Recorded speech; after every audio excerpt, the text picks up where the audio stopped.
Amsterdam's Red Light District, a name whispered with excitement, scandal, or curiosity. For centuries, it's been a place where desire meets reality, where rules are bent and anything seems possible. But what if I told you this world-famous district is on the verge of disappearing? A radical plan is in motion. The government wants to move it, to relocate Amsterdam's sex industry to a brand new corporate-style erotic center, far from the canals, far from history, far from the tourists. Some say it's progress, others say it's the beginning of the end. So, is this a smart move? Or is Amsterdam about to erase one of its most iconic districts? To understand the future, you have to know the past. Locals call this area De Wallen, which means the walls in Dutch. It's named after the old city fortifications that once stood here, protecting Amsterdam from outside threats. Ironically today, the city is trying to protect itself from what's happening inside these walls. Before there were red lights, before the neon glow, this was simply a working-class neighborhood near the docks. And wherever sailors arrived with money to spend, a certain kind of business was never far behind. When I was a kid in the 70s, this part of Amsterdam wasn't the quirky tourist attraction people see today. It was dangerous.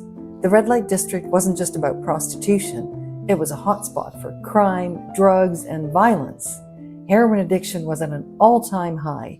If you walked through these alleys after dark, you'd better know exactly where you were going, or you might not come back with your wallet.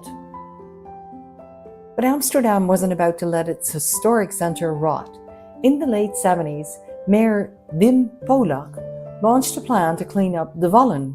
Mounted police, yes, on horseback, became a common sight, towering over the cobblestone streets, watching everything. Slowly things became safer. The goal wasn't to eliminate prostitution, but to regulate it, control it, and keep crime at bay. The 80s and 90s saw a shift. Suddenly people weren't just passing through the Red Light District out of necessity. It was still edgy, still provocative, but also weirdly safe. Tourists, backpackers, and even the occasional curious local could now walk these streets without worrying about getting mugged. The police horses were eventually replaced by police on bikes, a sign that Amsterdam was adapting, modernizing. But that modernization came with a cost. The tourists came. Not just a few, they came in droves. In 2000, prostitution was fully legalized, not just decriminalized, in the Netherlands. The idea? To give sex workers more rights, safety, and legal protections. But legalization did something else too. It put Amsterdam's Red Light District on the global stage. Suddenly, De Wallen wasn't just a local phenomenon. It was a bucket list experience for partygoers, weekend warriors, and curious travelers. Bachelor parties rolled in, groups of teenage boys giggled their way through the alleys, and the whole district started to feel less like a functioning part of the city and more like an adult Disneyland. And here's the thing, Dutch people don't go there for what the tourists come for. But that doesn't mean this isn't still a real neighborhood with regular people living there, just trying to go about their day. They aren't bothered by the sex workers, they're bothered by the tourists. The noise, the drunken crowds, the flashing cameras, the feeling that their home has become the proverbial zoo. While statistics on the percentage of native clients making a visit to the Red Light District are scarce, it's evident that the area is predominantly a tourist attraction. Many locals prefer more private and discreet arrangements when seeking sexual services.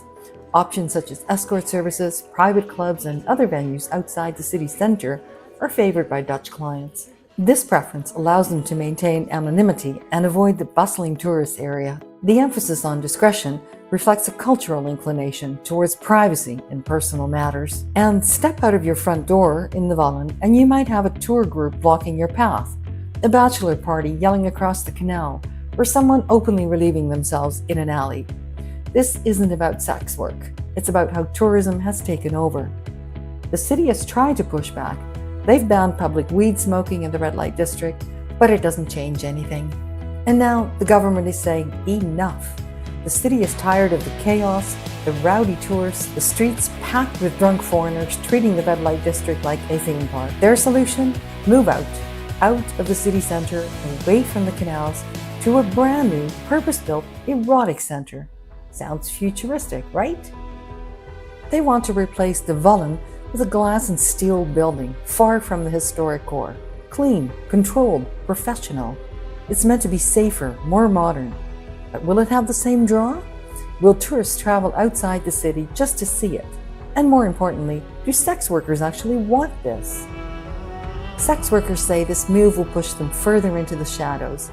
Amsterdam wants to clean up its image, but some argue it's just another step in making the city less unique, less real. Others say it's a necessary evolution. Why should the city centre be overwhelmed with sex tourism while locals just try to live their lives? So what happens next? Will Amsterdam's famous red light district fade into history? Will the erotic centre succeed? Or will it be a ghost town? What do you think? Would you visit the new erotic centre, or does it sound like a sanitized, soulless replacement? Is this the future of Amsterdam, or the death of the Wallen? Let me know in the comments.